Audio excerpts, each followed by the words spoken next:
अब इसमें मेहनत कितनी लगती है, बहुत बड़ा सवाल आ जाता है कि ये टफ बहुत है कोर्स, कैसे पास किया जाए, टाइम बहुत लगता है।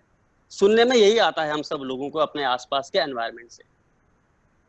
तो मैं आपको बताऊं कि सीएमए एक ऐसा कोर्स है जो डेडिकेशन और फोकस, ये दो चीजें अगर आपने रखी तो आपके लिए टफ नहीं है।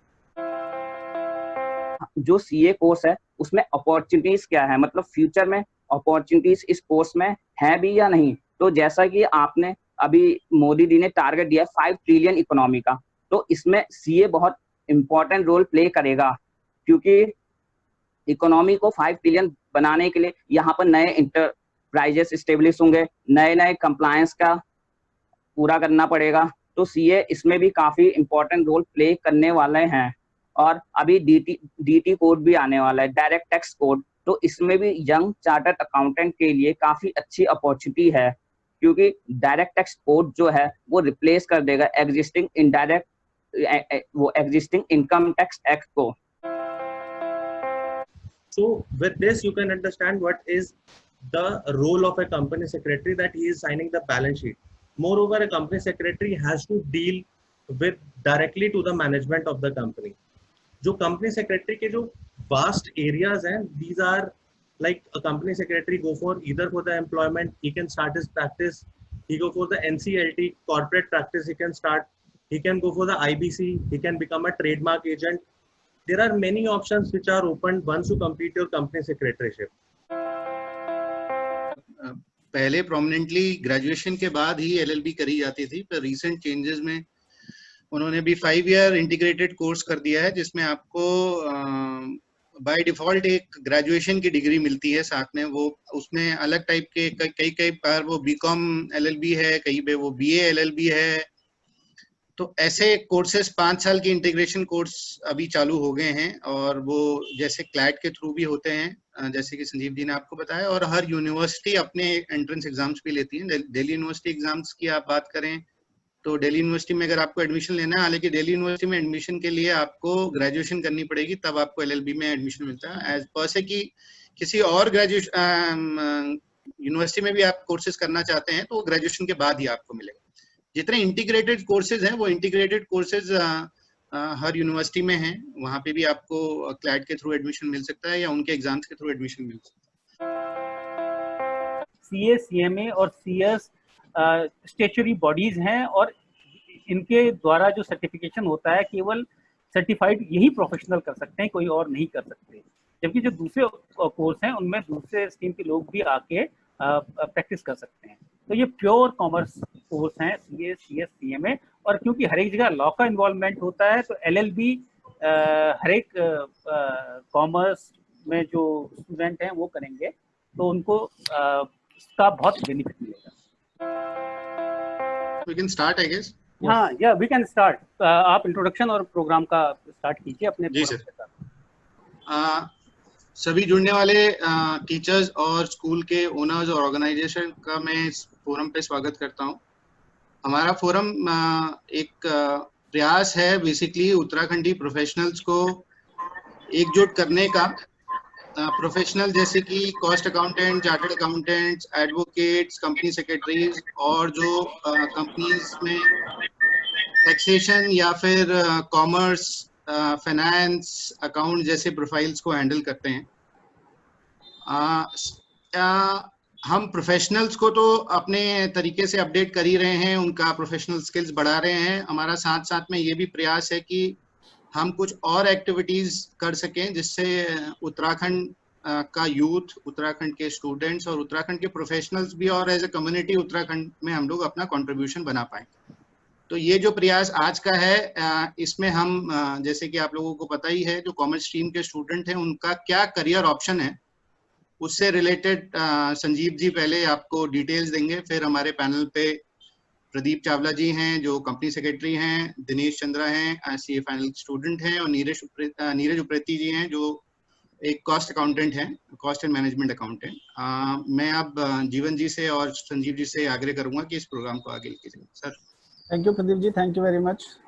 जैसा कि प्रदीप जी ने अब हमारे ग्रुप का ऑब्जेक्ट आप लोगों से शेयर किया हुआ है और किस तरह से हम लोग प्रोफेशनल्स के लिए और साथ ही साथ एजुकेशन में और ट्रेनिंग्स में भी हम लोग आगे प्रोग्राम्स करते रहेंगे। तो आज का प्रोग्राम स्टूडेंट्स के लिए है, बेसिकली जो 10 प्लस वाले जो भी स्टूडेंट हैं उनके लिए करियर ऑप्शन कॉमर्स के फील्ड में क्या क्या है। तो मैं संजय सुंदरियाल जी से मैं आग्रह करूंगा कि इसको फॉर्मली स्टार्ट करें। Good morning. और हमने ये प्रोग्राम जनरली 10+2 के स्टूडेंट के लिए बनाया हुआ है, ऐसा आप सबको पता ही है। और यहाँ पे हम इसको कोशिश करेंगे इंग्लिश और हिंदी दोनों में हम इसे चलाएं। ओके। अब हम यहाँ से स्टार्ट करते हैं। So as we all know that the results of 10th and +2 is expected in few days. The webinar is primarily aiming to those students who are opting commerce stream after completing their 10th, or students who have completed their 10+2 and looking for courses, right, which will shape their career in future. And the students who are doing their graduation, they can also get benefited from this program. Or first, I am going to discuss the first choice of commerce students, and which is 10+2, the graduate degree in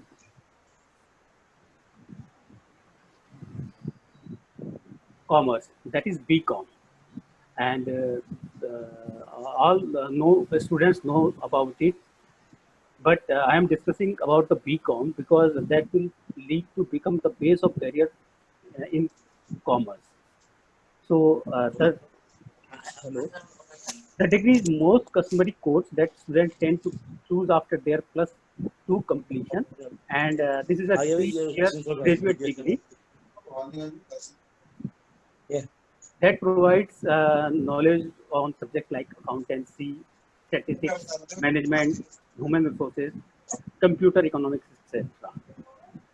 So here is the basic thing. Everybody knows that it is a 3-year undergraduate degree course, the Bachelor of Commerce, and very much sought after traditional course, and available in most of the universities. And the eligibility is 10+2 with commerce or science, right?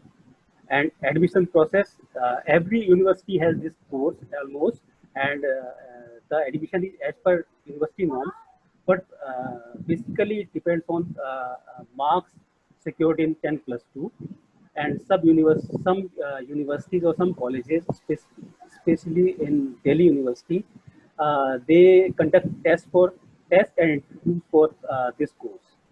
And in top colleges, there are group discussions, also the criteria for this course.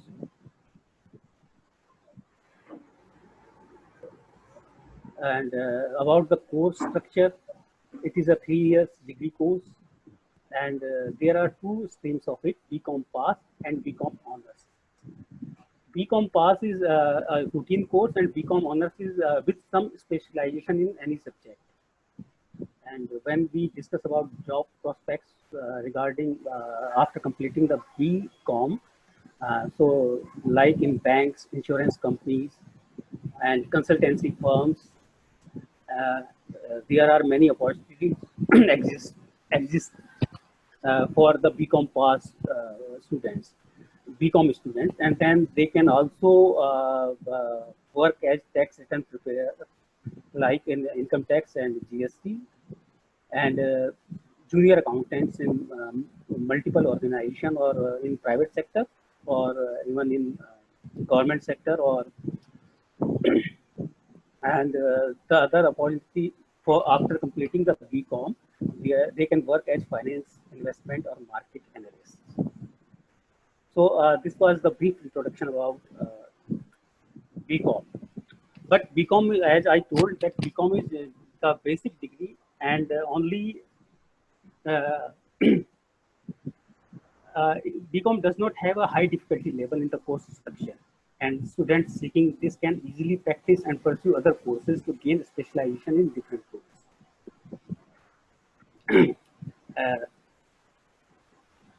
And as we are discussing here the career perspective, and for this we must know the difference between the job and a career. So a job is a work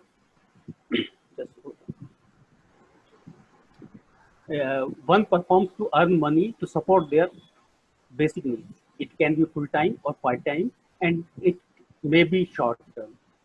So you might earn an hourly wage or a salary with benefits. You might need to learn certain skills connected with the role, but not all jobs require a specialization degree or advanced skills. जो job है या जिसे हम generally नौकरी कहते हैं या employment कहते हैं, वो उसका बेसिक है कि हम कोई काम करते हैं और उसके लिए हमें सैलरी मिलती है, और उसके लिए बहुत ज़्यादा स्किल की नहीं, लेकिन एक सर्टेन स्किल सेट रिक्वायर होता है. लेकिन अब जब हम करियर की बात करते हैं तो career is a long term professional journey you may determine based on your interest. It is the path you embark upon to fulfill your professional goals and ambitions. You may require a certain level of education or training to achieve these goals. There are benefits beyond money such as personal pride, work satisfaction and self-worth. जब हम career की बात करते हैं तो career एक लंबा, हम पूरे जिसे कह सकते हैं जितना टाइम हम वर्क अपना काम करना चाहते हैं वहाँ तक हमें साथ देता है. तो जॉब शॉर्ट टर्म होता है और करियर लॉन्ग टर्म होता है. और जॉब जनरली हम करते हैं तो वो एक जो हमें अपनी दैनिक जीवन की चीज़ों को पूरा करना होता है, आवश्यकताओं को, उसके लिए किया जाता है. और जब हम जॉब करते हैं तो एक शॉर्ट टर्म होता है, हम गए, हमने काम किया और हमको पैसा मिला. लेकिन जब हम करियर के बारे में सोचते हैं तो जो करियर है वो हमारे स्किल्स हैं उसको हमें इस तरह से डेवलप करना होता है कि वो आज ही नहीं, जो भविष्य की और आवश्यकताएं हैं भविष्य में भी हमारे काम आ सके. जैसे हम जॉब के बारे में कहते हैं तो 25 या 30 साल पहले हमारे पास जॉब हुआ करता था बैंक में टेलर का. बैंक में हम जाते थे और बहुत सारे लोग केवल कैश लेने और देने में ही टाइम निकाल देते थे. लेकिन जैसे टेक्नोलॉजी बदली उसके बाद से जॉब का पूरा जिसे कहते हैं स्वरूप ही बदल गया है. अब हम बैंक में रेगुलर काम के लिए नहीं जाते, उसके लिए हमारे पास मशीनें हैं और सारा काम वो मशीनें करती हैं, ATMs लगे हुए हैं. तो जो पहले एक जॉब हुआ करता था टेलर का, वो अभी हमारे पास नहीं है. या इससे पहले क्या होता था कि 25 या 30 साल पहले सभी लोग टाइपिंग सीखा करते थे और उसका एक फ्यूचर होता था क्योंकि सभी क्लरिकल जॉब में इसकी रिक्वायरमेंट थी. हर एक कंपनी, हर एक ऑर्गेनाइजेशन या इवन सरकारी जो संस्थान थे उनमें भी उसका बहुत बड़ा रोल होता था. लेकिन अब आप देखेंगे कि टाइपिंग एक ऐसी बेसिक चीज़ हो गई है और हमारे फ़ोन्स आने के बाद या कंप्यूटर्स आने के बाद कि हर कोई टाइपिंग जानता है. तो वो पहले एक जॉब हुआ करता था लेकिन टाइपिंग एक करियर नहीं बन सकता था. तो इसके बारे में हम आगे डिस्कस करेंगे. और हमारे पास कॉमर्स के बाद क्या अपॉर्चुनिटी हैं. So there are certain opportunities which are very traditional courses. These are not new age careers. These are traditional careers, and for last 50 or 70 years from the date these institutes were established by the government, the commerce students are opting for these career courses. So these career courses are cost and management accounting, which is popularly known as CMA, the chartered accountancy, CA, company secretary, and apart from that, for the commerce student, we are having another course that is related to law, that is called LLB.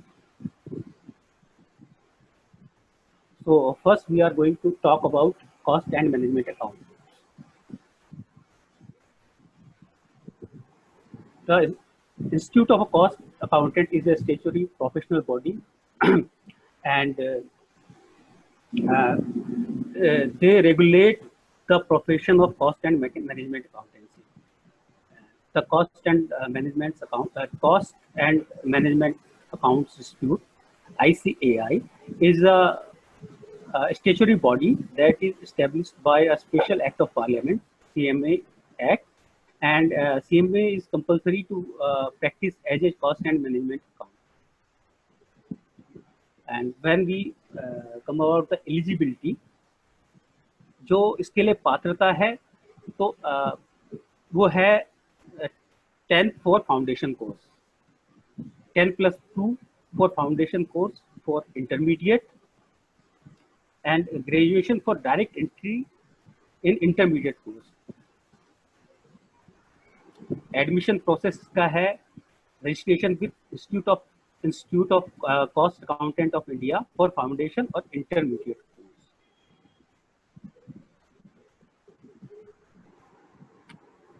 इसका course structure अगर हम discuss करें तो इसमें 3 stages हैं. पहली stage है foundation, दूसरी स्टेज है इंटरमीडिएट जिसमें 2 ग्रुप होते हैं, तीसरी स्टेज है फाइनल जिसमें 2 ग्रुप होते हैं.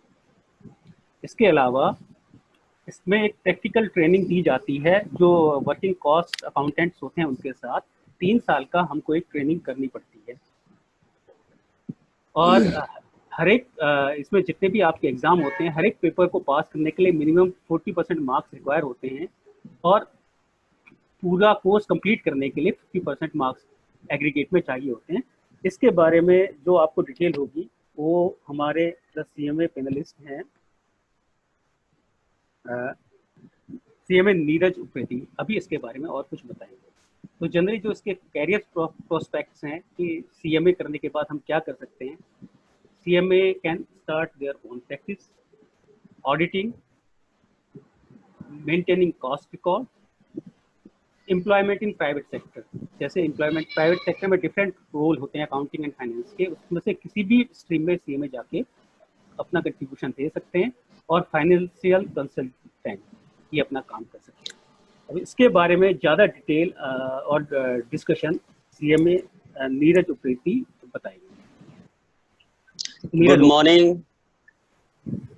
Good morning to all of you and warm welcome to all the students. आप सारे स्टूडेंट्स आज इस फोरम में आए हैं तो आप ये मान लीजिए कि प्रोफेशनल जीवन की शुरुआत आपकी हो चुकी है.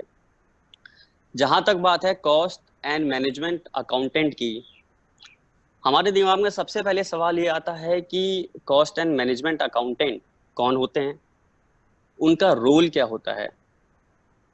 क्योंकि यहाँ बहुत सारे स्टूडेंट्स हमारे साथ हैं तो मैं सरल शब्दों में आपको ये बताना चाहूँगा कि कॉस्ट एंड मैनेजमेंट अकाउंटेंट एक ऐसा कोर्स है जो कि हमारी डे टू डे लाइफ के साथ अटैच्ड है, जुड़ा हुआ है. या मैं कहूँ कि हर फैमिली में एक अगर कॉस्ट अकाउंटेंट होता है बिना डिग्री के तो इसमें कोई अतिशयोक्ति नहीं होगी. और वो होता है परिवार का मेन पर्सन, मुखिया. He or she eliminates the unnecessary cost to use the available resources in an optimal way. अब मैं अगर कंपनी के टर्म्स में इसका एग्जांपल आपको बताऊं तो कंपनी की प्रॉफिटेबिलिटी का सीधा सीधा रिलेशन कहीं ना कहीं कॉस्ट के साथ अटैच्ड होता है. एक कंपनी अगर अपनी प्रॉफिटेबिलिटी को इंक्रीज करना चाहती है तो वो अननेसेसरी MRP को इंक्रीज नहीं कर सकती. उसको अपनी प्रॉफिटेबिलिटी को इंक्रीज करने के लिए अपनी कॉस्ट को कम करना पड़ेगा. उसे अपनी अननेसेसरी कॉस्ट को रिड्यूस, मिनिमाइज या एलिमिनेट तक करना पड़ सकता है. And institute of cost accountants of India is a highly qualified professional body to do such work. Institute of Cost Accountants of India deals with strategic management, risk management, performance management, profitability analysis, planning control, budgetary control, and all other works which is related to increase the profitability of any company. तो एक cost accountant का role decision making में बहुत अहम होता है. Company को कौन से डिसीजन लेने चाहिए, प्रॉफिटेबिलिटी को इंक्रीज करने के लिए, किन पाथ पे उसे जाना चाहिए, किन पाथ पे नहीं जाना चाहिए, ये सारे डिसीजन मेकिंग के रोल कॉस्ट अकाउंटेंट के द्वारा किए जाते हैं। नाउ द क्वेश्चन इज, क्योंकि संजीव सर ने आपको बता दिया है कि एलिजिबिलिटी क्या होगी, अब क्वेश्चन ये आता है आपके माइंड में कि चलिए एलिजिबल हम हैं कोर्स में आने के लिए, हम कोर्स में आ भी गए, अब इसमें मेहनत कितनी लगती है, बहुत बड़ा सवाल आ जाता है कि ये टफ बहुत है कोर्स, कैसे पास किया जाए, टाइम बहुत लगता है। सुनने में यही आता है हम सब लोगों को अपने आसपास के एनवायरनमेंट से। तो मैं आपको बताऊं कि सीएमए एक ऐसा कोर्स है जो डेडिकेशन और फोकस, ये दो चीजें अगर आपने रखी तो आपके लिए टफ नहीं है।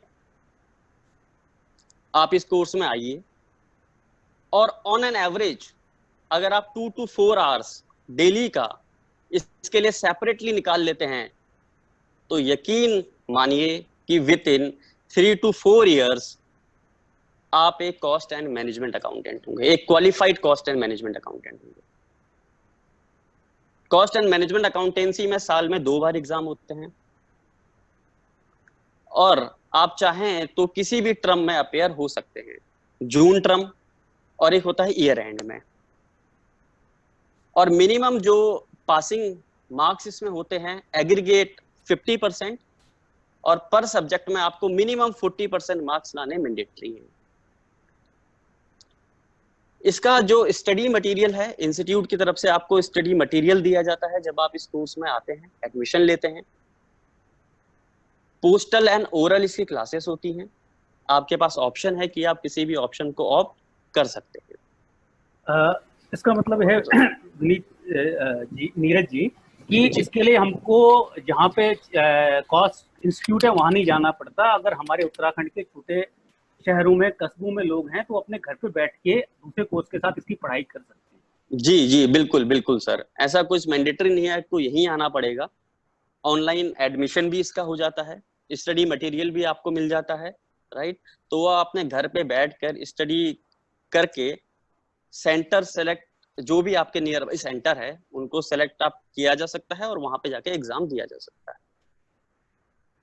दूसरी बात नीरज जी ये आती है कि ये क्या कोर्स बहुत महंगा है और इसकी जो कॉस्ट आती है वो क्या आएगी?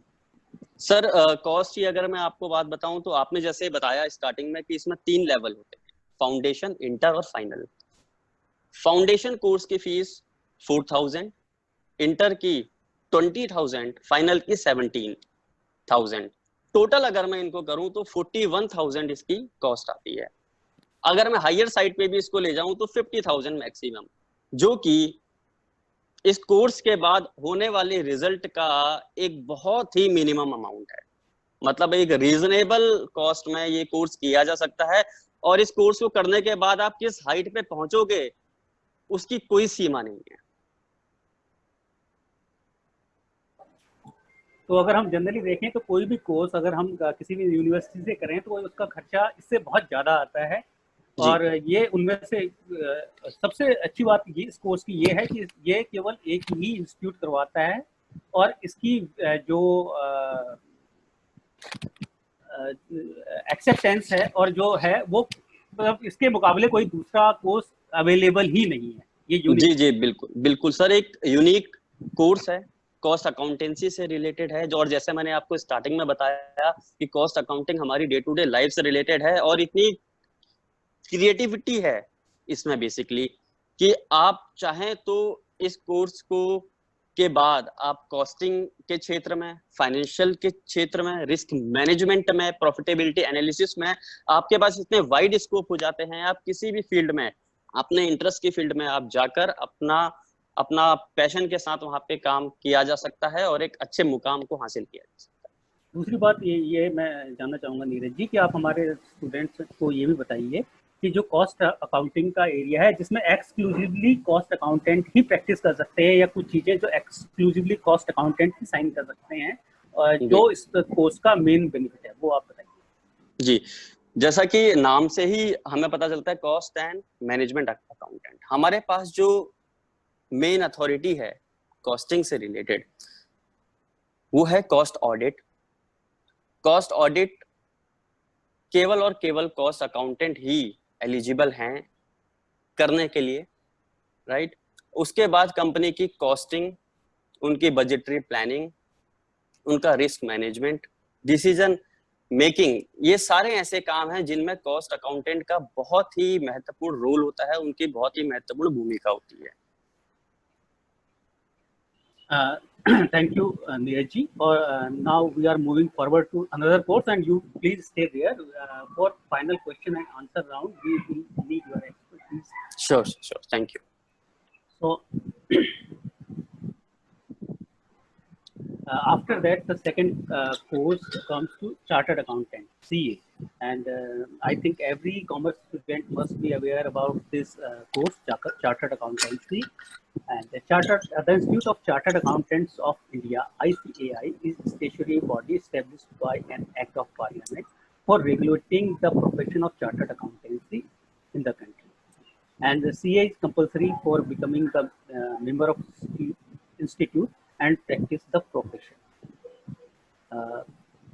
किसी भी चार्टर्ड अकाउंटेंट बनने के लिए institute of chartered accountants of India का ये एग्जाम पास करना होता है और तभी चार्टर्ड अकाउंटेंसी आ सकती है। एलिजिबिलिटी के बारे में कहें तो इसकी एलिजिबिलिटी सेम है जैसा कॉस्ट एंड मैनेजमेंट अकाउंटेंसी की है, 10+2 for foundation course, and that is also known as common proficiency test और CPT. Second level is for intermediate. You can directly enroll for intermediate course, but for that 55% in commerce and 60% marks in other subjects required. And admission process is very simple, like cost and management accountant. You need to register with the institute for foundation or intermediate course. And here comes the course structure. Like cost and management accountant, again we are having 3 levels here. First is foundation, and that is also known as CPT, common proficiency test. Second is intermediate, also known as integrated professional competency course or IPCC. Third one is final, and after completing final means after completing intermediate or IPCC, the student undergoes training, practical training with a chartered accountant firm for 3 years, and the passing marks scheme is same as for CMA, 40% marks in each paper and a minimum of 50% marks aggregate. And career prospects, like chartered accountant, you must have heard about around your about the chartered accountancy firm around your area. They can own practice, and the main forte of chartered accountants are auditing, financial auditing. Then they can work as a tax consultant, financial advisors, and employment in private sector, government sector, or under public sector undertaking as managers, auditors. And for more deliberation for chartered accountancy, I invite Dinesh Chandra Joshi, who is a final student for chartered accountancy, and he will tell you more about the institute, about the exam, and other things.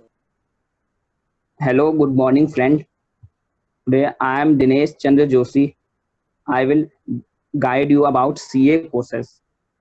जैसा कि संजीव जी ने आपको already बता चुका है कि CA में कितने लेवल्स होते हैं और कैसे कैसे आप परस्यू कर सकते हैं। CA में जनरली 3 लेवल्स हैं, फाउंडेशन, इंटरमीडिएट और फाइनल, और जो पूरे कोर्स की ड्यूरेशन है वो 4.5 ईयर है, और इसके जो एग्जाम होते हैं वो in the month of May and November में होते हैं, और जो टोटल कोर्स है आप 75,000 रुपीज में कर सकते हैं। और आप लोगों ने अपने फ्रेंड या फिर अपने दोस्तों से सुना होगा CA के बारे में। जनरली सभी नॉर्मली जिसकी भी इनकम बेसिक एग्जेम्पशन लिमिट से ज्यादा होती है वो रिटर्न फाइल करता है। तो आप लोगों ने अपने फ्रेंड या फैमिली मेंबर या अपने जानने वालों से सीए कोर्स के बारे में सुना होगा या फिर सीए के बारे में सुना होगा। मोदी जी ने जब जीएसटी डे के दिन जब पहली बार इंडिया में जीएसटी लॉन्च हुआ था तब कहा था कि एक सीए की साइन की पावर पीएम के साइन से भी ज्यादा होती है। इसका मतलब क्योंकि अगर एक बार सीए ने किसी भी फाइनेंशियल रिपोर्ट को साइन कर दिया तो कोई भी बैंक उससे क्वेरी नहीं करेगा उस पर्सन से कि वो इसके लिए एलिजिबल है या नहीं है, क्योंकि जनरली जब सीए साइन कर देता है तो उसे लोन लेने में कोई ज्यादा दिक्कत नहीं आती है। और जो सीए है वो कौन कौन सी फील्ड में काम कर सकता है तो वो खुद की प्रैक्टिस कर सकता है। हल्द्वानी में भी कई सारी सीए फॉर्म आपने देखी होंगी। और सीए का जो प्रैक्टिस के एरियाज क्या क्या होते हैं तो वो टैक्स की फील्ड में प्रैक्टिस करता है, जीएसटी की फील्ड में प्रैक्टिस करता है, स्टैट ऑडिट करता है। जो सीए है वो जीएसटी ऑडिट में वो स्टैट ऑडिट सिर्फ सीए ही कर सकता है, उसके अलावा और कोई नहीं कर सकता है। ये कोर एरिया है सीए का।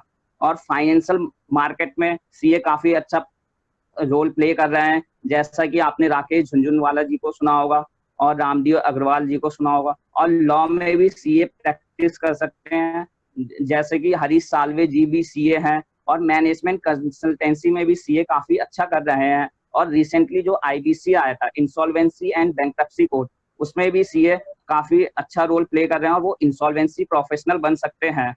और अब जो सीए कोर्स है उसमें अपॉर्चुनिटीज क्या है, मतलब फ्यूचर में अपॉर्चुनिटीज इस कोर्स में है भी या नहीं। तो जैसा कि आपने अभी मोदी जी ने टारगेट दिया 5 ट्रिलियन इकोनॉमी का, तो इसमें सीए बहुत इंपॉर्टेंट रोल प्ले करेगा, क्योंकि इकोनॉमी को 5 ट्रिलियन बनाने के लिए यहाँ पर नए इंटरप्राइजेस स्टेब्लिश होंगे, नए नए कंप्लायंस का पूरा करना पड़ेगा। तो सीए इसमें भी काफी इंपॉर्टेंट रोल प्ले करने वाले हैं। और अभी डीटी कोड भी आने वाला है, डायरेक्ट टैक्स कोड, तो इसमें भी यंग चार्टर्ड अकाउंटेंट के लिए काफी अच्छी अपॉर्चुनिटी है, क्योंकि डायरेक्ट टैक्स कोड जो है वो रिप्लेस कर देगा एग्जिस्टिंग इनडायरेक्ट वो एग्जिस्टिंग इनकम टैक्स एक्ट को।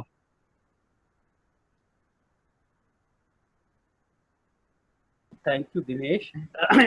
और आप अगर कोई भी अपने सवाल इस सीए या सीएमए या अभी हम जो अभी प्रेजेंटेशन देने जा रहे हैं कंपनी सेक्रेटरी उसके बारे में कुछ भी पूछना चाहें तो अगर आप फेसबुक पे हैं तो आप फेसबुक पे कमेंट के द्वारा ये पूछ सकते हैं। और अगर आप लोग जूम पे हैं तो जूम में भी जूम चैट पे ये आप पूछ सकते हैं। और जब हम तीनों सभी कोर्सेज के बारे में अपना प्रेजेंटेशन पूरी कर लेंगे तो हम क्वेश्चन और आंसर सेशन अपना लाइव रखेंगे। So thank you Dinesh. Now we are moving for our another course which is very traditional course, company secretary. Company secretary, the Institute of Company Secretaries of India is the only recognized professional body in India to develop and regulate the profession of company secretaries in India. It is a premium national professional body set up under an Act of Parliament, the Company Secretary Act 1980. आपने सुना होगा, हमारे commerce के student को सबको पता है कि हमारे पास कंपनीज होती हैं, लिस्टेड कंपनीज होती हैं, उनके अकाउंट्स आप पढ़ते हैं तो उसमें कंपनी सेक्रेटरी का बहुत बड़ा रोल रहता है।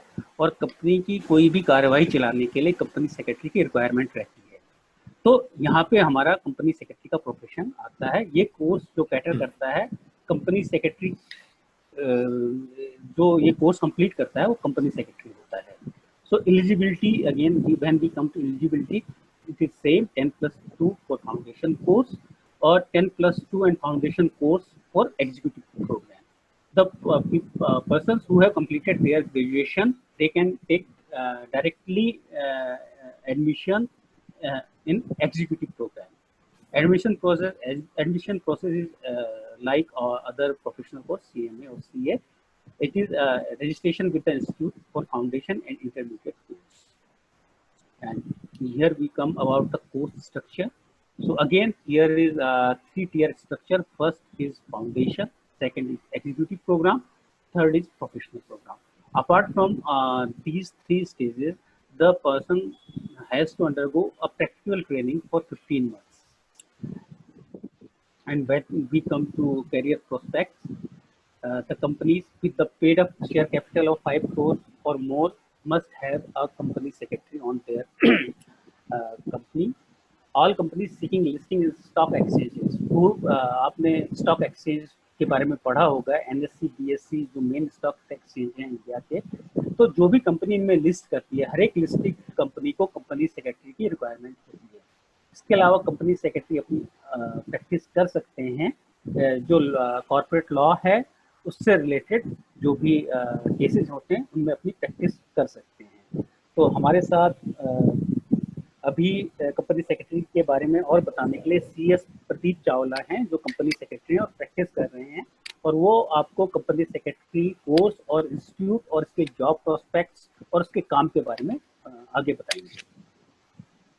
Hello friends, I am Pradeep Chawla. I am a company secretary having 10 years of experience, and through the name the company secretary, I don't think it requires any sort of introduction. But still I would like to give you, because I am considering that the people and the students who are with us over the Zoom call, or even they are attending through Facebook login link, and they are either 12th pass or they are just pursuing it, or they might be getting this admission in any of the course. So I would be using the language which is more comfortable to all of you. So company secretary का एक ऐसा course है जो जिसकी eligibility intermediate यानी कि 12th के बाद स्टार्ट हो जाती है। And once you clear your intermediate, like 12th की स्कूलिंग करने के बाद जैसे ही आप कंपनी सेक्रेटरी कोर्स के लिए जाते हैं, then there is no requirement, उसके अंदर कोई परसेंटेज की कोई रिक्वायरमेंट नहीं है। एंड कंपनी सेक्रेटरीशिप का जो कोर्स है उसके अंदर कोई एक अलग से रिकॉग्निशन के लिए आपको कोई परसेंटेज की सच नीड नहीं है। साथ के साथ जो कंपनी सेक्रेटरी की रिक्वायरमेंट है, जैसे कि अभी संजीव जी ने बताया, company secretary is required in a company having turnover का कोई क्राइटेरिया नहीं है। इसमें जो शेयर कैपिटल है वो 5 करोड़ नहीं है, वो 10 करोड़ है। साथ के साथ once you complete your company secretaryship, you can go for the practice as well. जो कंपनी सेक्रेटरी है वो बेसिकली जैसे if you go to a mall, every company जो भी अपना काम करती है, दे मोस्ट ऑफ द आजकल जो कॉन्स्टिट्यूशन है, they are in the form of a private limited company, and every company which is registered under the Companies Act 2013, these companies are required to comply with certain rules and regulations. They have to prepare certain registers, they have to prepare the records, they have to get their balance sheet to be signed by the company secretary if it is there on the board. If the company's paid up capital is more than 10 crores and the company is having a company secretary on the board, then he has to personally sign the balance sheet on behalf of the company along with the managing director or director of the company. So with this you can understand what is the role of a company secretary, that he is signing the balance sheet. Moreover, a company secretary has to deal with directly to the management of the company. जो company secretary के जो vast areas हैं, these are like a company secretary go for either for the employment, he can start his practice, he go for the NCLT corporate practice, he can start, he can go for the IBC, he can become a trademark agent. There are many options which are open once you complete your company secretaryship. इसकी जो eligibility, जैसा कि मैंने बताया, इसकी जो course की duration है वो 4 to 5 years है, डिपेंडिंग अपॉन कि कितने टाइम में वो आप कितना गैप लेते हो। जैसे फाउंडेशन है, एग्जीक्यूटिव है और प्रोफेशनल है। देयर आर 3 लेवल्स, और इन तीनों लेवल्स के अंदर ग्रुप्स सेग्रीगेटेड है। जैसे foundation has only 1 group, executive has 2 groups and professional exam are having only 3 groups. तो इन तीनों ग्रुप्स को अगर if you like you have a option कि आप एग्जीक्यूटिव के दोनों के दोनों ग्रुप्स साइमल्टेनियसली भी अपीयर कर सकते हो, प्रोफेशनल के तीनों ग्रुप्स भी एक साथ अपीयर कर सकते हो। एंड कंपनी सेक्रेटरी हो, चाहे वो चार्टर्ड अकाउंटेंट हो, चाहे वो CM हो, ये तीनों डिस्टेंट लर्निंग के कोर्सेज हैं। In this courses you don't need to appear for any classes. If you are able and if you are capable to do the self study sitting at home, you can do by your own, you can appear and you can qualify. There is no need for going any of the alternate classes. आपको बाहर से कोई class लेने की जरूरत नहीं है। Department से जो स्टडी मटेरियल मिलता है, this is sufficient and it is helping you to find out the way how you would be able to clear all the exams. इसके बाद एक स्टडी का इंटीग्रल कोर्स का एक प्रैक्टिकल ट्रेनिंग का कोर्स है, जो course means it is a practical training that is an integral part of the course, that is 24 months training, and this training can be done either with a person who is into practice like me. I have been into practice since 10 years. मेरे साथ कम से कम 20 से 25 बच्चे अभी तक complete अपनी training कर चुके हैं, साथ में you can do your training in the corporate as well. The people who are working with any companies, they are into employment, they can also hire you and they will be paying you whatever stipend, and for these 24 months training you will be competing, and then you will be eligible for getting this membership certificate. After getting this membership certificate, you have various options which are open for you. आप practice में जा सकते हो, आप अपनी employment के लिए you can search for the employment. At the same time आपके साथ बहुत सारे, जैसे you can join any law firm where you would be getting the chance to appear for the corporate legal cases. NCLT में DRT के अंदर बहुत सारे options हो जाते हैं. IPR के जो intellectual property rights हैं उनके अंदर बहुत सारे आपके लिए career options खुल जाते हैं. बाकी जो कंपनी सेक्रेटरी के लिए जो रिसेंट बहुत सारे रिकॉग्निशंस मिले हैं कि company secretary can sign the secretarial audit report. जिन कंपनीज की ये टर्नओवर बेस्ड है, जैसे कंपनी की 250 करोड़ की टर्नओवर है, आजकल 250 करोड़ टर्नओवर कोई बहुत बड़ी बात नहीं होती, और जैसे टर्नओवर बेस्ड है या फिर पेड अप कैपिटल बेस्ड है, तो इन जो बेसिक क्राइटेरियाज है, इन बेसिक क्राइटेरिया के बेसिस के ऊपर जो सेक्रेटरियल ऑडिट रिपोर्ट है या फिर कंप्लायंस सर्टिफिकेट्स है, ये जो रिकॉग्निशन है कंपनी सेक्रेटरी को दिए गए हैं. कोर्सेज आपके लिए सारे ही अच्छे हैं, बट जो अगर you have to decide, you have to identify. Company secretaryship basically एक कोर्स ऐसा है जिसके अंदर आपको लॉ की बहुत अच्छी नॉलेज, बहुत अच्छी ग्रिप चाहिए होती है. Basically company secretaryship by the name it depicts that the companies act 2013, every company has to comply with the rules which are there as per the Companies Act and rules related thereto. तो जो लोग law से बहुत, जिनको law समझ में आता है, they are good in theoretical prospect. If you are good in your practical, if you are good in your accounts and maths, chartered accountancy is the good course. आपके खुद के इंटरेस्ट पे आपको आइडेंटिफाई करना पड़ेगा कि आपको कौन सा कोर्स आपको चूज करना है. कंपनी सेक्रेटरी के लिए एक बार जब आप कंपनी सेक्रेटरी में एनरोल हो जाते हो, देन आपको लेवल पे लेवल आपके जैसे जैसे आपके क्लियर होते जाएंगे, then you will find that company secretaryship के अंदर जो प्रैक्टिकल ट्रेनिंग जो आप करने वाले हो, और साथ के साथ आपकी जो प्रैक्टिकल ट्रेनिंग होगी फाइनल के जो ग्रुप्स हैं, उसके बाद जो आपकी ट्रेनिंग करोगे इधर with a person who is into practice और a person who is into employment, then you will feel कि वो सारी की सारी चीजें आपको अपनी एम्प्लॉयमेंट में या फिर फर्दर प्रैक्टिकल जब आपके क्वालिफिकेशन के बाद वो सारी की सारी चीजें वहां पर आपको हेल्प करेंगी. तो ये आपको डिसाइड करना है कि कंपनी सेक्रेटरीशिप आपको करना है या फिर चार्टर्ड अकाउंटेंसी करना है, बट कंपनी सेक्रेटरीशिप जो कोर्स है वो आपको बहुत हेल्प करेगा आफ्टर योर इंटरमीडिएट. एंड इसके साथ में आपके जो ऑप्शंस हैं वो आपको खुद डिसाइड करना पड़ेगा कि आपको कॉर्पोरेट प्रैक्टिस में जाना है या फिर अपनी खुद की प्रैक्टिस करनी है या फिर एम्प्लॉयमेंट करना है. बाकी जो कोर्स का जो पूरा स्ट्रक्चर है उसके बारे में मैं आपको बता देता हूँ कि इसके जो मेन कोर्सेज के जो कंटेंट है वो ज्यादातर लीगल से रिलेटेड है, लॉ से रिलेटेड है. इसके अंदर प्रैक्टिकल का इतना ज्यादा कंटेंट नहीं है. एक फाइनल ग्रुप के अंदर एक फाइनेंशियल मैनेजमेंट आपको जरूर देखना पड़ेगा.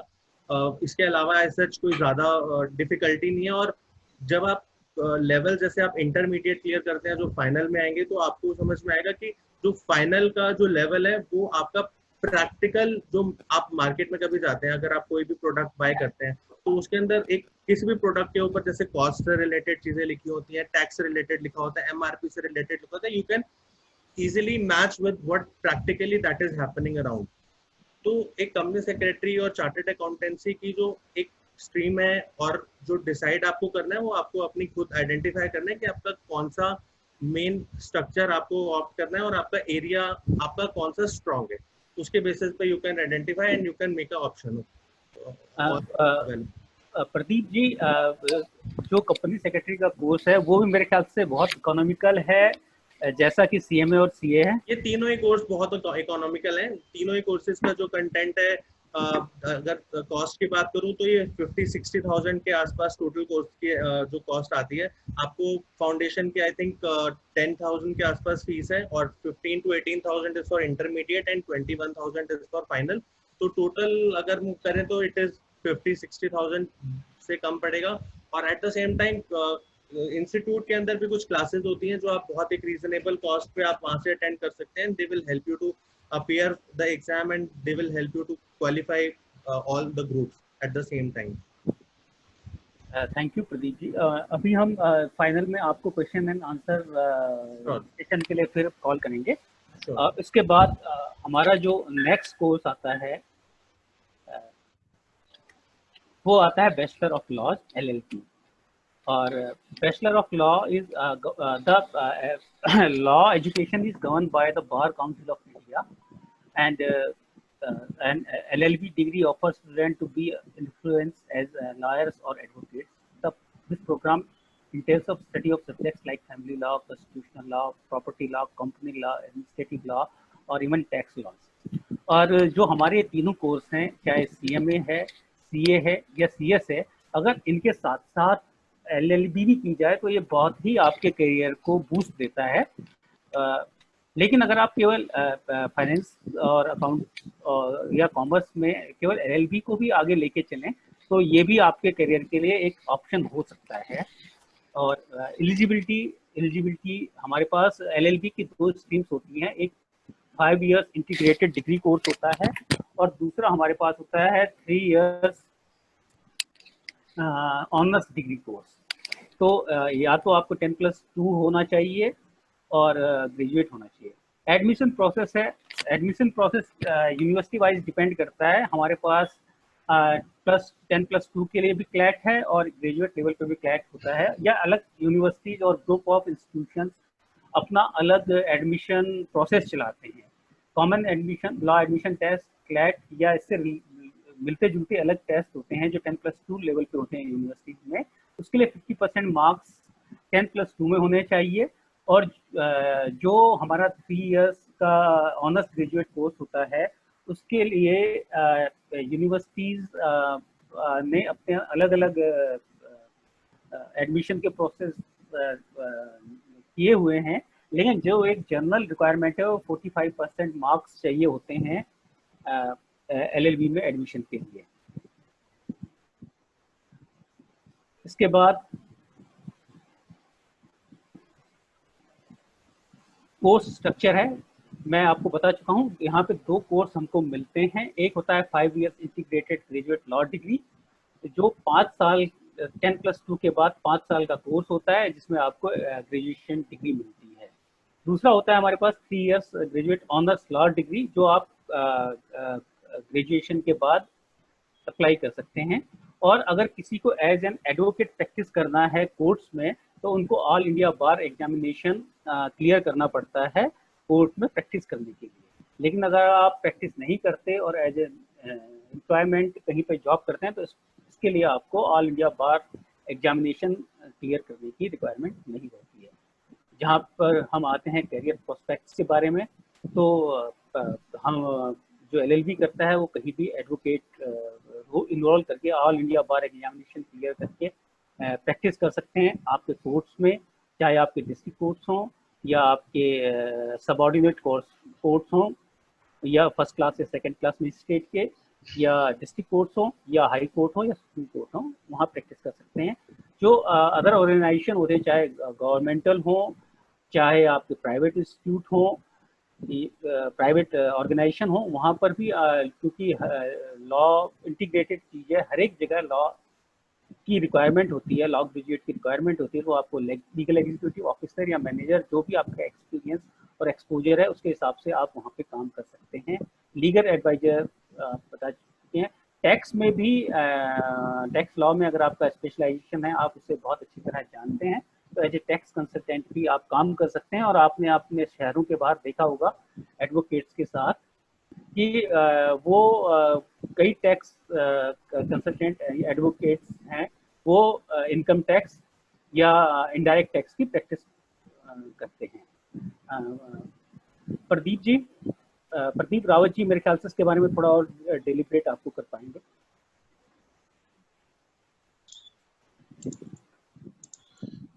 जी सर, आप थोड़ा इस पे और बताइए सर कि क्या हम LLB प्रोसेस, जैसे कि आपको संजीव जी ने LLB बेसिक कोर्स का कंटेंट बता ही दिया है कि कोर्स का कंटेंट क्या होता है।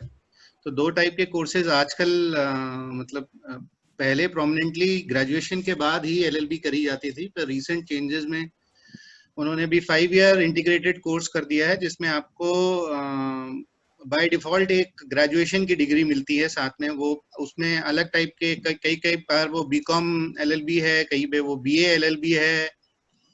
तो ऐसे कोर्सेज 5 साल के इंटीग्रेशन कोर्स अभी चालू हो गए हैं, और वो जैसे क्लैट के थ्रू भी होते हैं, जैसे कि संजीव जी ने आपको बताया, और हर यूनिवर्सिटी अपने एंट्रेंस एग्जाम्स भी लेती है। दिल्ली यूनिवर्सिटी एग्जाम्स की आप बात करें तो दिल्ली यूनिवर्सिटी में अगर आपको एडमिशन लेना है, हालांकि दिल्ली यूनिवर्सिटी में एडमिशन के लिए आपको ग्रेजुएशन करनी पड़ेगी, तब आपको एलएलबी में एडमिशन मिलता है। एज पर से कि किसी और ग्रेजुएशन यूनिवर्सिटी में भी आप कोर्सेज करना चाहते हैं तो वो ग्रेजुएशन के बाद ही आपको मिलेगा।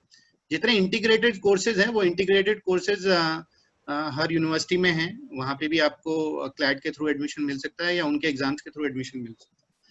करियर पर्सपेक्टिव की मैं बात करूं तो एलएलबी, जैसे कि संजीव जी ने बताया, प्रदीप जी बता रहे थे, बाकी और नीरज भाई ने, और एक हमारे और अभी मेरे को देखना है उनका नाम यहाँ पे, उनने भी दिनेश भाई, हाँ दिनेश भाई ने भी बताया कि सीए, सीएमए और सीएस का जो, मैं उसको एक एक्सटेंशन अगर आप कहेंगे तो वो एलएलबी है। अगर आप, क्योंकि मैं प्योर प्रैक्टिस की आपको बात करूं तो प्योर प्रैक्टिसेस में ये 3 प्रोफेशंस एक लेवल तक लिटिगेशन कर सकते हैं। लिटिगेशन मतलब किसी केसेस की बात कर, अगर हम बात करें कि एक नॉर्मली केस हैंडल करना है, कंपनी का कोई भी केस हो, तो उसको हैंडल करने के लिए एक ट्राइब्यूनल तक जा सकते हैं। उसके बाद एडवोकेट्स ही हाई कोर्ट और सुप्रीम कोर्ट में अपीयर करते हैं। तो ये एलएलबी कोर्स एक एक्सटेंशन है इन कोर्सेज का, और बहुत सारे प्रोफेशनल्स हमको हैं। कुछ नाम नीरज भाई ने गिनाए थे, कुछ नाम प्रदीप भाई ने गिनाए थे, कुछ भाई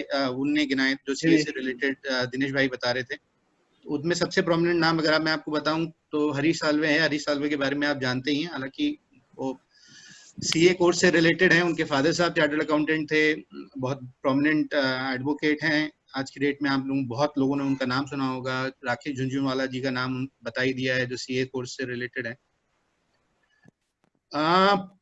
इसमें एक और किसी फेसबुक पे हमारे सरोजदा हैं, उन्होंने पूछा है कि कॉमर्स स्ट्रीम से रिलेटेड गवर्नमेंट जॉब्स कैसी मिलती हैं, क्या गवर्नमेंट जॉब्स होती हैं। तो एलएलबी से अगर रिलेटेड मैं आपको बोलूं तो एलएलबी में आप एक अपनी ये सिविल सर्विसेज की तरह जुडिशियल सर्विसेज के भी एग्जाम्स होते हैं, और वो स्टेट लेवल एग्जाम्स हैं। उसमें अपॉइंटमेंट आपका एज एन डिस्ट्रिक्ट मजिस्ट्रेट जज होता है। जैसे कि सिविल सर्विसेज एग्जाम में आप देखेंगे वो उनका आईएएस होता है, आईआरएस होता है और आईपीएस होता है। जुडिशियल सर्विसेज एग्जाम में आप एज अ डिस्ट्रिक्ट जज अपॉइंट होते हैं, तो वो भी एक करियर ऑप्शन है आप लोगों के लिए। उसके बाद में प्रैक्टिस तो अनलिमिटेड है कि आप कहाँ प्रैक्टिस करना चाहते हैं, be it at lower courts, be it at high court, be taxation matters में स्टार्टिंग लोअर डिपार्टमेंटल अथॉरिटीज से होती है, फिर आप ट्राइब्यूनल्स तक जाते हैं, ट्राइब्यूनल्स के बाद हाई कोर्ट और सुप्रीम कोर्ट। रिस्ट्रिक्शंस नहीं है। आप as an requirement for practice if I say, आपको जो आपका प्रैक्टिस सर्टिफिकेट मिलता है, आपको रिस्पेक्टिव स्टेट बार से मिलता है जहां की यूनिवर्सिटी से आपने एग्जाम दिया है। बार काउंसिल होता है हर स्टेट में। और उसके बाद एक एग्जाम इन्होंने 2010 से चालू कर दिया था। उससे पहले के जितने लॉ ग्रेजुएट्स हैं उनको ये एग्जाम देने की जरूरत नहीं थी। 2010 से ऑल इंडिया बार का एग्जाम आया था। तो ये एक एडिशनल एग्जाम है, और टेम्पररी प्रैक्टिस सर्टिफिकेट या आप सीओपी जो बाकी 3 प्रोफेशनल्स में कहते हैं, उनको आपको स्टेट बार से मिल जाता है, और ऑल इंडिया बार एग्जाम देने के बाद में आप फुल्ली आपको सर्टिफिकेट प्रैक्टिस का मिलता है, जो आप प्रैक्टिस यूज कर सकते हैं। बहुत प्रोस्पेक्ट है एज ए लॉ ग्रेजुएट काम करने के लिए, और ये कोर्स वैसे भी बहुत पिकअप हुआ है लास्ट 10 सालों में। और कॉमर्स स्ट्रीम में ही नहीं, ये जनरली हर स्ट्रीम के लोग इसमें आपको दिखेंगे। जितने रिटायर्ड आईआरएस ऑफिसर्स हैं जो गवर्नमेंट में जॉब करते हैं, जब रिटायर हो जाते हैं या प्रोस्पेक्टिव रिटायरमेंट के बारे में सोचते हैं, तो वो लॉ करके अपना प्रैक्टिस स्टार्ट करने की कोशिश करते हैं।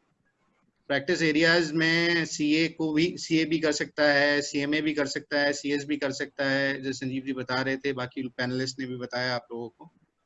और बहुत वास्ट प्रैक्टिस एरियाज हैं, अनलिमिटेड प्रैक्टिस एरियाज हैं, राइट फ्रॉम आपका सिविल हो गया, क्रिमिनल हो गया, फैमिली मैटर्स हो गए, उसके बाद आप कॉर्पोरेट मैटर्स देखिए, उसके बाद आप लीगल ड्राफ्टिंग देखिए, आप रेंट एग्रीमेंट देखिए, आप जहां भी आसपास आपका कोई भी डॉक्यूमेंट देखते हैं जिसका ऑथेंटिकेशन चाहिए या लीगैलिटी चाहिए, तो आपको एक एडवोकेट चाहिए।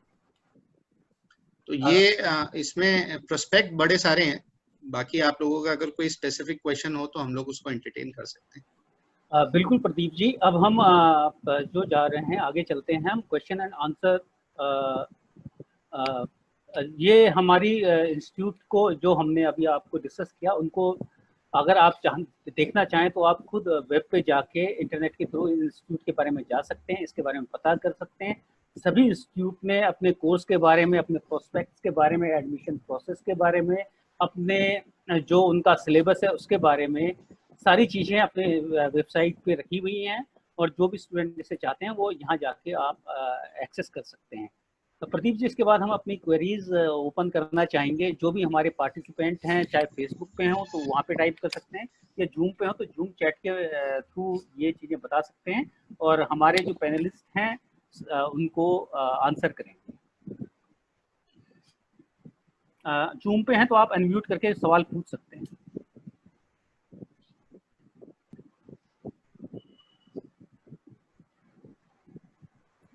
या उनके बिहाफ पे हमारे जो स्कूल्स के मैनेजमेंट के रिप्रेजेंटेटिव हैं, टीचर्स हैं, अगर उनको कोई क्वेरी है तो अपने स्टूडेंट्स के बिहाफ पे वो भी पूछ सकते हैं।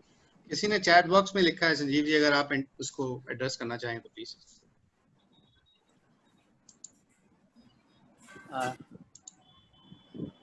ये कुशाग्र मित्र का सवाल है, are these only 4 major course after enrolling in commerce? नहीं कुशाग्र जी, इसके अलावा कॉमर्स के लिए हमारे पास दूसरे कोर्स हैं, जैसे कि बीबीए है, बैचलर ऑफ बिजनेस इकोनॉमिक्स है, इकोनॉमिक्स ऑनर्स में आप ग्रेजुएशन कर सकते हैं। इसके बाद आप बीबीए कर सकते हैं, आप चाहें तो मास कम्युनिकेशन में जा सकते हैं। तो हमारे पास अलग टूरिज्म में जा सकते हैं। कॉमर्स एक बहुत बड़ा फील्ड है, और हर एक एक्टिविटी जो बिजनेस से रिलेटेड है उसमें कॉमर्स ग्रेजुएट जा सकता है। लेकिन यहाँ पे हमने केवल 4 मेन स्ट्रीम कोर्स जो बहुत ट्रेडिशनल हैं और जिनमें लॉन्ग टर्म कॉमर्स में करियर बनाया जा सकता है, उसी पे आज हमने डिस्कस किया है। जो और स्ट्रीम्स है या जो और कोर्स हैं उनके बारे में हम आगे कोई अपना वेबिनार रखेंगे, उसके बारे में आगे बताएंगे। लेकिन क्योंकि ये बहुत बड़ा सब्जेक्ट है, कैरियर ऑप्शन बहुत सारे हैं, लेकिन जो सबसे ज़्यादा पसंद किए जाते हैं, जो सबसे ज़्यादा कॉमर्स स्टूडेंट या कॉमर्स फर्टेनिटी में जिनकी एक्सेप्टेंस है, और ये यूनिक कोर्स हैं। सीए, सीएमए और सीएस स्टेचुरी बॉडीज़ हैं, और इनके द्वारा जो सर्टिफिकेशन होता है केवल सर्टिफाइड यही प्रोफेशनल कर सकते हैं, कोई और नहीं कर सकते। जबकि जो दूसरे कोर्स हैं उनमें दूसरे स्ट्रीम के लोग भी आके प्रैक्टिस कर सकते हैं। तो ये प्योर कॉमर्स कोर्स हैं, सीए, सीएस, सीएमए। और क्योंकि हर एक जगह लॉ का इन्वॉल्वमेंट होता है, तो एलएलबी हर एक कॉमर्स में जो स्टूडेंट हैं वो करेंगे, तो उनको उसका बहुत बेनिफिट मिलेगा।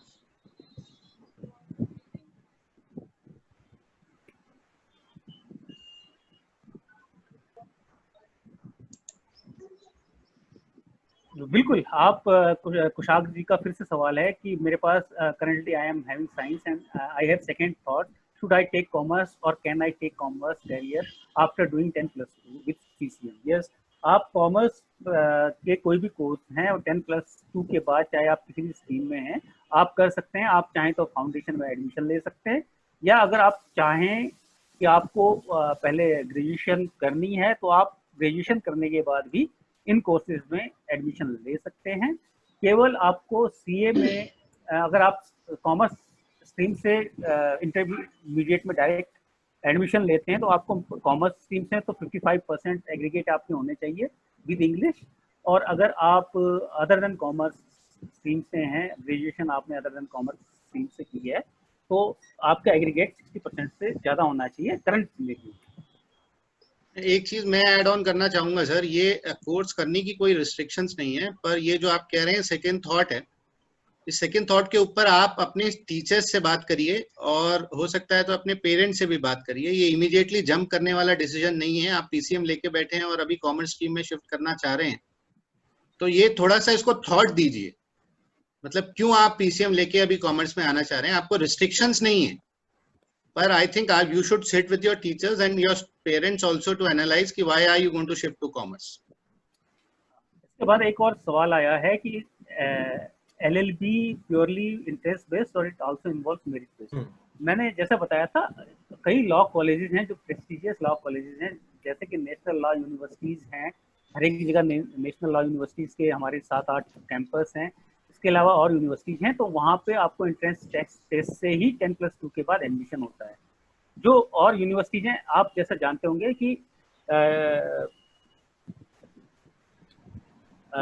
हर एक यूनिवर्सिटी का अलग क्राइटेरिया होता है। कई यूनिवर्सिटीज़ में आपको जो आपकी पासिंग परसेंटेज है उस पर भी एडमिशन मिल जाता है।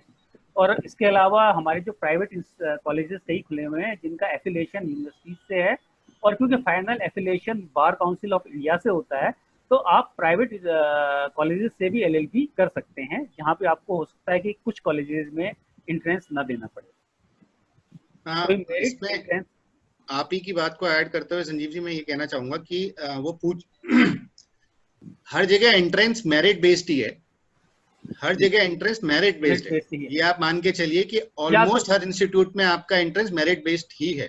हाँ, वो बीइंग या आपको या तो एंट्रेंस टेस्ट पास करना पड़ेगा या वहाँ पे क्वालिफिकेशन उन्होंने दी होगी, तो आपको आपकी परसेंटेज पे डिपेंड करेगी।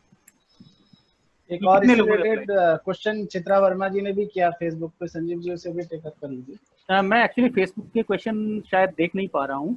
प्रकाश चंद्र, चित्रा वर्मा सर, इसमें और कोई कोर्स है इसके बारे में? इससे हाँ, ये किस चीज के बारे में? सर इसमें एंट्रेंस एग्जाम होता है या फिर डायरेक्ट एडमिशन होता है? ये किस चीज के बारे में पूछ रही हैं? ये कौन से कोर्स के बारे में? अगर जैसे हमने बताया था CS और CMA में कोई एंट्रेंस टेस्ट नहीं होता, आपको फाउंडेशन क्लियर करनी होती है और आप आगे बढ़ते हैं। जो आप जहाँ एडमिशन लेंगे वो वाला कोर्स आपको कंप्लीट करना पड़ेगा। LLB के लिए हर जगह एंट्रेंस टेस्ट नहीं है, कुछ यूनिवर्सिटीज में आपके मार्क्स पे ही आपको एडमिशन मिल जाता है।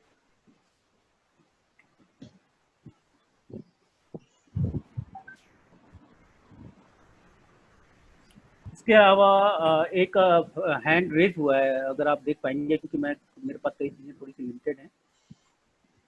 हिमांशु जी शायद कुछ पूछना चाहते हैं, बोलिए हिमांशु जी।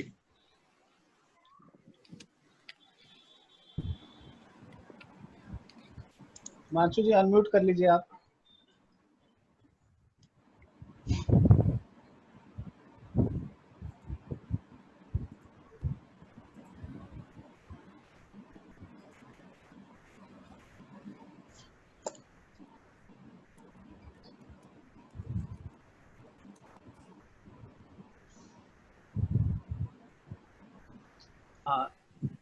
कोई टीचर या स्कूल मैनेजमेंट से रिप्रेजेंटेटिव कुछ पूछना चाहते हैं या इसके बारे में फर्दर?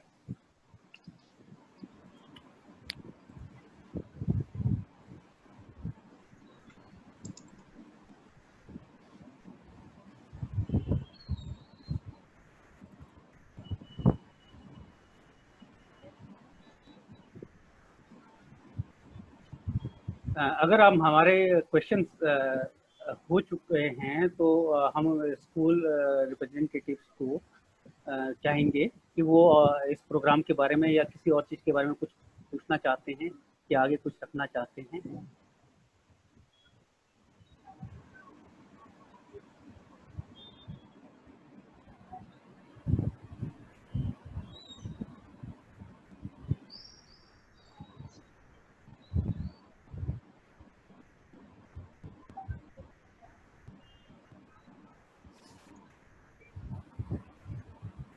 रेज हैंड किया किसी ने, नाम नहीं आ रहा है इसमें, ORKAC। जिस किसी को भी कोई क्वेश्चन पूछना है वो अनम्यूट करके प्लीज आए, आगे आए।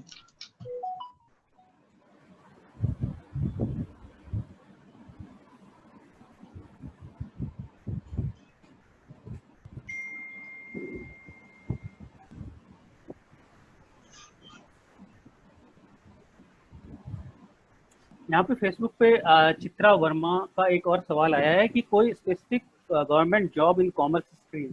एक्चुअली कॉमर्स स्ट्रीम के लिए हर एक जगह एक गवर्नमेंट का स्टैटिस्टिक डिपार्टमेंट UPSC के थ्रू एक वो अलग एग्ज़ाम करवाता है, लेकिन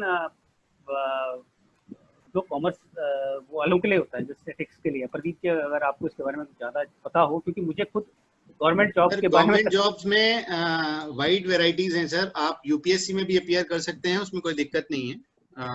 उसके बाद अगर आप गवर्नमेंट जॉब से रिलेटेड बात करें तो सर ये हमारे जितने डिपार्टमेंट्स हैं, जैसे कस्टम्स डिपार्टमेंट हो गया, अभी जीएसटी डिपार्टमेंट हो गया, स्टेट वैट हो गया और इनकम टैक्स हो गया। तो इसमें इनके जो एसएससी के थ्रू एग्जाम्स होते हैं, स्टेट सिलेक्शन कमिटी, एक तो स्टेट का होता है और सेंटर का भी है, तो उसमें आप लोग जा सकते हैं ग्रेजुएशन के बाद, वो एग्जाम्स में भी आप कर सकते हैं। वहां आपकी पोस्टिंग, अगर मैं कस्टम्स जीएसटी की बात करूं, अभी तो सबसे पहले पोस्टिंग एज एन इंस्पेक्टर होती है या कस्टम्स में अप्रेजर होती है। तो वहां से आप आगे बढ़ के as your promotion goes, you can go up to additional commissioner when you retire at the age of 62, which is the minimum up to age. तो ये गवर्नमेंट जॉब एक गवर्नमेंट जॉब है। सिमिलरली अगर आप कंपनी सेक्रेटरी की उसके बात करें तो एमसीए है, एमसीए की भी जॉब्स निकलती रहती हैं। फिर और गवर्नमेंट जॉब्स की बात करें तो हर पब्लिक सेक्टर एंटिटी है, हर पब्लिक सेक्टर एंटरप्राइज है, उसमें कोई ना कोई जॉब्स निकलती रहती हैं कॉमर्स स्ट्रीम से रिलेटेड। तो वो तो सर बहुत वाइड एरिया है, जितना गवर्नमेंट डिपार्टमेंट है, जितनी गवर्नमेंट कंपनीज हैं, सब में ही गवर्नमेंट जॉब निकलती रहती है, जो कॉमर्स स्ट्रीम से भी रिलेटेड हो सकती है या साइंस स्ट्रीम से भी रिलेटेड हो सकती है।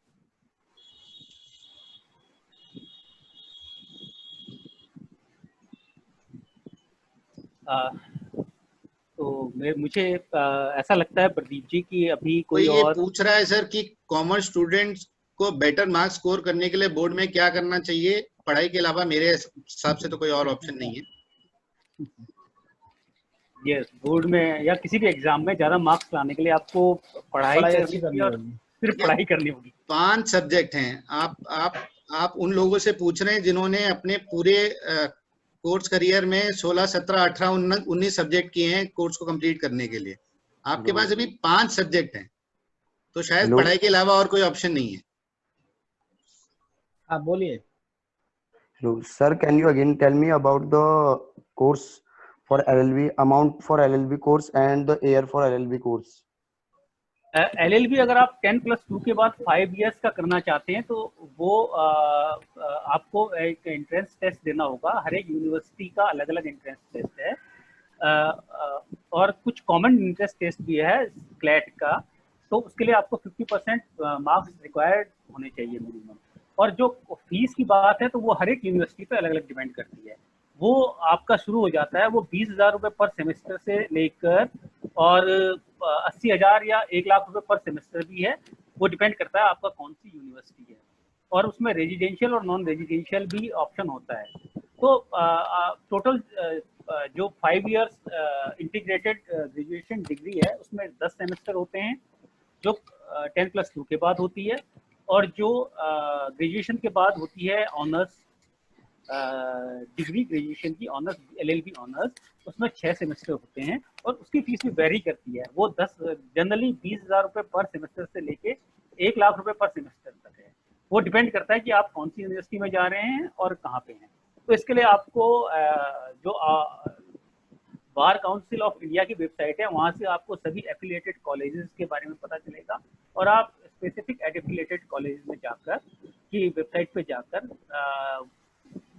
उसकी फीस के बारे में और एडमिशन प्रोसेस के बारे में पता कर सकते हैं। Thank you sir. Pradeep ji, शायद किसी ने प्रोफेशनल क्वेश्चन पूछा है सर, ये कोर्स से रिलेटेड नहीं है। कोई पूछना चाहता है यूके में सीएस के कितने चैप्टर हैं? नहीं, अभी क्या है, रिसेंटली ना ICSA एक नया कोर्स इंट्रोड्यूस किया है इंस्टीट्यूट ने, जिसका स्कोप बाहर ही है, इंडिया के अंदर नहीं है बेसिकली। नहीं सर, ये क्वेश्चन वो नहीं है। ये क्वेश्चन है कि सीएस के कितने चैप्टर्स हैं उत्तराखंड में, यूके नहीं, उत्तराखंड, यूनाइटेड उत्तराखंड। ओके। हाँ, नहीं, और चैप्टर्स सभी के लिए सेम है, चाहे वो कोई भी स्टेट हो, और ऐसा कोई डिफरेंशिएशन नहीं है, क्योंकि there is only one institute in the entire country. और जो चैप्टर्स हमारी दिल्ली स्टेट के लिए या फिर मुंबई के लिए, वो भी यूके के लिए भी वो बिल्कुल सेम है, कहीं के लिए भी हो। नहीं, वहाँ पे कोई चैप्टर है क्या सीएस का? वहाँ पर चैप्टर देहरादून में है, शायद एक है। ये कोई अमित जी का स्पेसिफिक क्वेश्चन अगर आप अमित जी पूछ लें प्रदीप जी से तो बेटर रहेगा, क्योंकि ये पार्टनर वाली, we are not able to get it. How do you want to partner with them? Can we be the partner for chapter in Dehradun? किस प्रोस्पेक्ट में पार्टनर की बात कर रहे हैं? या तो ये इंस्टीट्यूट अपने इंस्टीट्यूट के प्रोस्पेक्ट में बात कर रहे हैं या पता नहीं। अमित जी, अगर आप डायरेक्ट क्वेश्चन पूछ पाए तो प्लीज।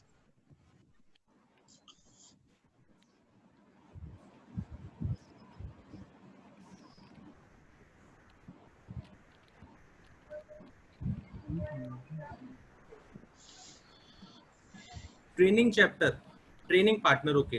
तो ट्रेनिंग पार्टनर ऐसा कोई हमारे इंस्टीट्यूट में ऐसा कोई कॉन्सेप्ट है नहीं ट्रेनिंग पार्टनर का, क्योंकि जो सीएस का जो कोर्स है वो इंस्टीट्यूट से कराया जाता है, ट्रेनिंग डिस्टेंट कोर्स है ये। और जो ट्रेनिंग है जो बच्चों की, वो किसी क्वालिफाइड कंपनी सेक्रेटरी या फिर क्वालिफाइड जो चाहे वो एम्प्लॉयमेंट में हो चाहे वो अपनी प्रैक्टिस में हो, उसी के साथ होता है। ऐसा कोई कॉन्सेप्ट हमारे इंस्टीट्यूट का कहीं पर भी नहीं है, चाहे वो यूके हो चाहे वो कोई भी स्टेट हो, ऐसा कोई कॉन्सेप्ट नहीं है।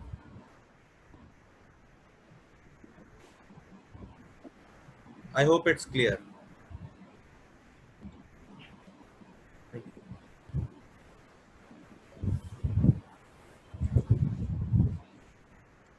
वैसे देहरादून में कंपनी सेक्रेटरी का चैप्टर है और आप वेबसाइट पे जाके उसको देख सकते हैं, ICSI की वेबसाइट पे जाकर, और उनके नंबर पर बात करके आप ज़्यादा अच्छी तरह से डिटेल में पता कर सकते हैं।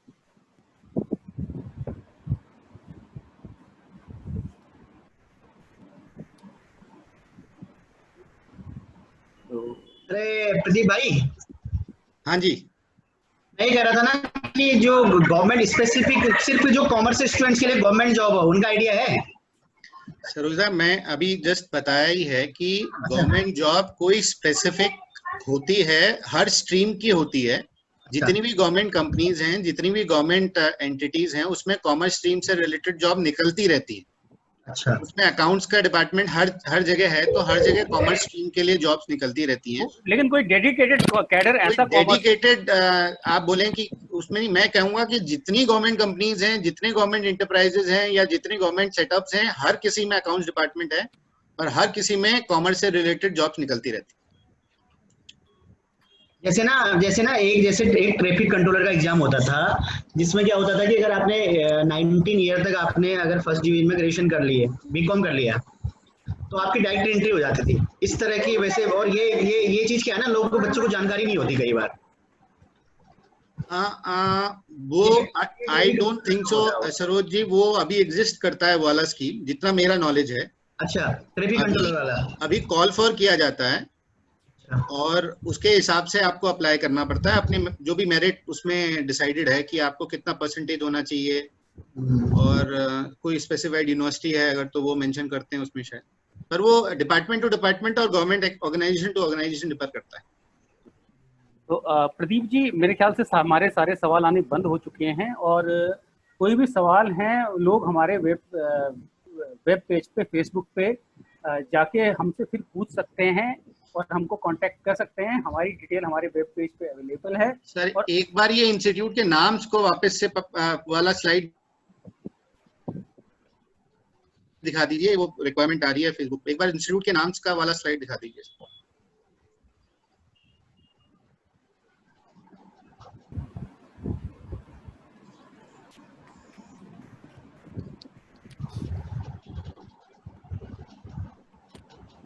आप लोग ये प्रोग्राम क्योंकि हमारे फेसबुक पेज पे भी होस्ट हुआ है, तो आप सब लोग जो भी जानना चाहते हैं दोबारा देख सकते हैं।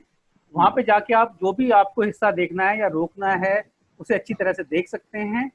और इसके बारे में आप हमको वहाँ पर अपने क्वेश्चंस भी या क्वेरीज लिख के दे सकते हैं। हम आपकी क्वेरीज का जवाब देंगे, जितना हमारे पास टाइम रहेगा हम वहाँ पे आएंगे और आपकी सवालों के जवाब हम डेफिनेटली वहाँ पर देंगे। तो अभी वाइंड अप करते हैं सर इसको। बिल्कुल। तो thank you Pradeep ji, thank you Neeraj, Dinesh ji, आपने अपना टाइम दिया। और आगे हम जब इस सब्जेक्ट पे या कुछ और सब्जेक्ट्स पे इस चर्चा को आगे ले जाएंगे तो आपका सहयोग हमको अपेक्षित रहेगा।